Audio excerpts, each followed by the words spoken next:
Hi guys, it's Destiny, and today I want to talk about the Colorado Theater Massacre.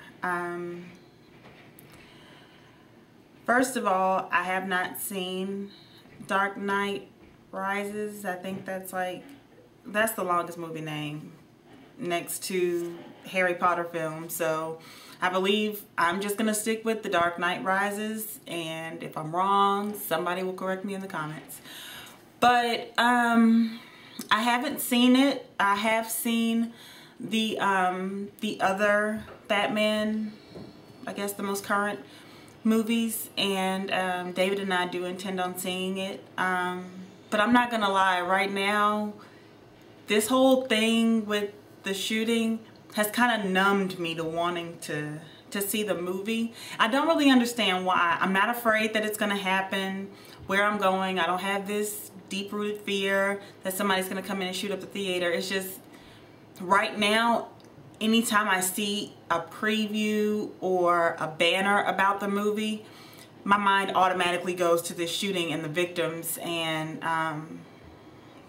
the horror that is associated with it. So that's really not fair to the actors and the Warner Brothers, who put in a lot of hard work in promoting this film and making sure that the quality of the film lived up to the last, Batman hype that was starting to build around what would the last Batman be like. But just right now, I'm not here for it. And I think I might not be here for it until the weekend. Maybe this weekend we'll go see it. But let's talk about some of the things that are being said about this whole case and what could or should be done, and kind of dive into that. So what sparked me talking about the video is, of course, the media is sensationalizing, sadly, the story, and things are coming out that I don't necessarily see the relevance of, like maybe a sentence here and a quote there, but really, do we need to know that he had a web account with adultfriendfinder.com? Like, I'm not understanding the way that could possibly be pertinent, other than the fact that in his little bio it said, "Would you visit me in prison?" So they're saying maybe that was a foreshadowing to him doing this. But what I did think was interesting is the owner or manager, I'm guessing he's like a general manager or owner of a gun range in Aurora or near Aurora, had recently denied James Holmes a membership to the gun range based on a voicemail that was left, and he said he just sounded very incoherent, but not a drunk incoherent, like very weird. And the word weird, I mean, I'm sensitive to the use of that word because I don't like to call people weird unless I just think they're weird. But this guy said the voicemail was just odd, which I'm wondering if they're gonna release that, since they're releasing his high school videos, pictures of him at summer camps, and of course they're interviewing everybody, including the neighbor's dog, about what his personality was like. But people are saying he didn't look like a murderer. Huh? Okay. How do you look like a murderer? Because if people are saying, oh yeah, he looks crazy, because he has red, yellow, orangish color hair, probably hair that looks very similar to this painting, I know I've seen 2 or 3 people on my Facebook friend list who have hair like that. I'm not judging your life, and I don't think you look like a killer. I think that this young man was troubled mentally, and he acted out. I don't know if we'll ever find out the truth as to why he did it, because they're saying he's already saying that he's not going to cooperate. I think that the footage from him in court today is a crock. Like, he's sitting there and he's doing this rocking thing where his eyes bulge and get all big and then very subdued. And is he or isn't he under the influence of any type of medication? Are they drugging him in jail while he's awaiting sentencing? Or, well, not sentencing because they haven't even started a trial, but you know what I mean, before they even go in and actually assess charges and all that kind of stuff. I think that that's a character. People that are in jail with him are saying that he's in there still portraying himself as the Joker. I don't know if this is all building up, of course, for an insanity plea, but I mean, clearly there's not something right about anybody who would go in to a theater and shoot up the entire place with multiple assault weapons and tear gas. There's nothing sane about that. And I get that, but I think that going in and really having body, what is it, like your stature or body language experts coming in saying, oh, that means that he was remorseful for just a moment. You can't really assess that when this guy is still, in his mind, in character. Eventually, I'm sure they will have his parents speak on his personality, but from my understanding, when like his mom found out from watching like the news covering the story, and I believe there were a couple of outlets reporting that she had a feeling it was her son before they even said that it was him. So that tells you that, you know, sometimes there are really genuinely things wrong with people, and because we love them, we don't want to say anything because we don't want them to think that we're calling them weird. We don't want them to think that we're calling them odd or suspicious or you know, or any of those things. Those things are hurtful, especially from family. But when you have a genuine notion that somebody might do something to harm others, it's your obligation to say something. Say what? I don't know. I don't know what to tell you to say. I don't know what I would say. But I think I'm 100% certain that I would say something to somebody if you have an inkling that someone is capable of doing something like this. The victims are as young as 3 months old. This is another video, but why was a 3-month-old in a loud theater at midnight? I am not here to judge that parent's decision. Yes, I am. Yes, I am. And I'm sorry that I'm judging, but I don't understand how, if you couldn't find a babysitter, then you should have stayed your tail at home and just waited until another day.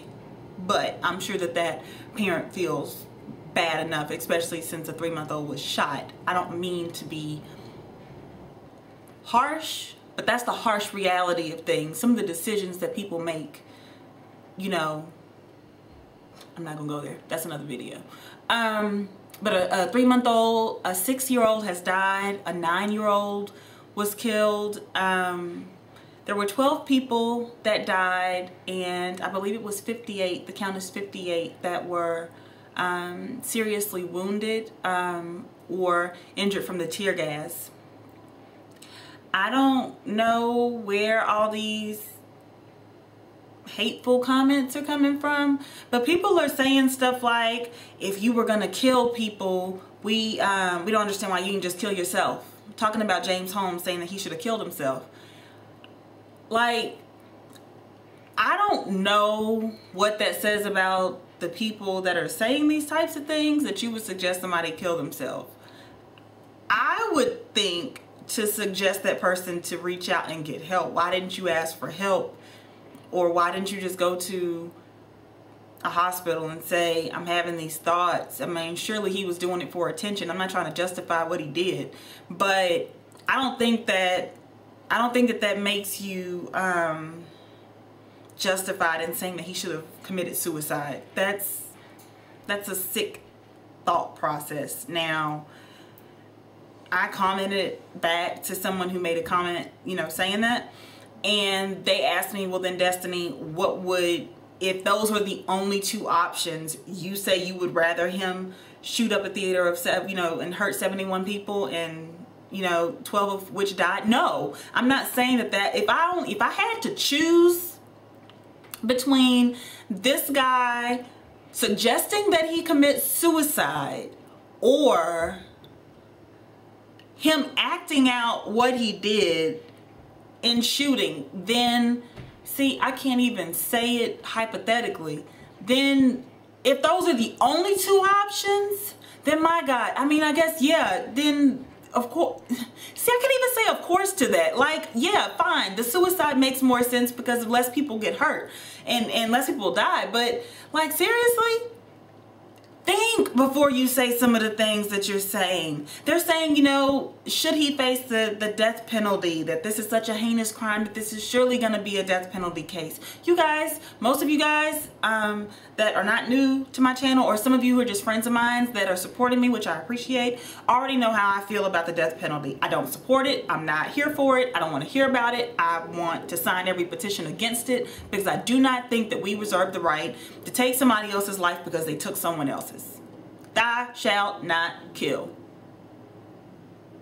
And it's not unless they kill somebody else, then, you know, handle that.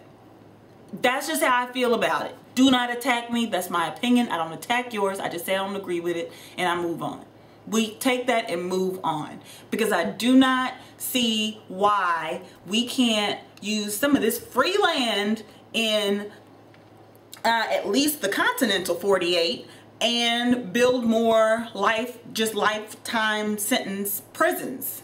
You serve out your lifetime sentence, you can eat rice and butter and bread for the rest of your life and live in a 6x6 foot cell, and that's what your life is. Why can't we do that? But that's another video. My death penalty rant is another video. This James Holmes thing is sickening. It's sad. It's mortifying. I'm sure for the family. They're like, how can you be related to somebody who would do something like this? You know, for a mother and a father. I mean, something that I produced did something like this. You know, but they said that they stand behind their son. I know that that has to be a hard decision to make, because like, then you look like you're supporting what he did. So all I can say is, you know, definitely know that I'm praying for everybody in the situation. For him, for his family, for, you know, the court officials that are going to have to deal with all of this, the judges, the jury, the attorneys, the families of those that were hurt and that were injured, you know, the first responders that showed up and had to deal with the carnage. Just hearing some of the audio of policemen and firefighters and EMTs radioing that they had, you know, victims, you know, begging for help. Man, it's hard and it's difficult, and I could only imagine being there and in the midst of that, and it's sad, but I don't think that it needs to be something that we give too much attention to. And I say that because if people continue to do things like this, and they're doing it for the notoriety, and they're doing it to be seen and for the media coverage, then if the media continues to sensationalize it and show it, and this is, and yes, a new hot topic, so I get a little bit of it, then that, I don't want it to make this something that becomes the new thing for a little bit, for copycats to come out and get notoriety and credit, you know, for shooting up theaters, you know, because I cringe at the vantage point of the people that were in the movie thinking that, you know, this is some really, really cool midnight showing like thing that they're doing at their theater, where tear gas, you know, tear gas, and I wouldn't be there for tear gas coming in, but you know what I mean. You know, you think it's a part of the movie, or you think it's something special because you're at the opening, the very, very first viewing. It's just sad. And I know by this point, if I continue to go, I'll either start crying or rambling. So I'll stop here, and this is something that, yeah, I'd like to hear your feedback. You can leave it in the YouTube comments below, or you can leave it, I'm going to post this on Facebook, so in the Facebook comments, that's fine. I have other videos, so check those out, and all my contact information will be in the description bar. I love you guys, and we are certainly living in our end times with things like this that happen on the regular, like heinous acts. I don't mean specifically like this one, but just heinous acts happening more regularly. We're living in our end times, so if you ain't right, get right. If you don't know how to get right, message somebody, message me, and we gonna get you saved. And yeah, we about that life. So I love you guys, and yeah, I'll talk to you later. Bye.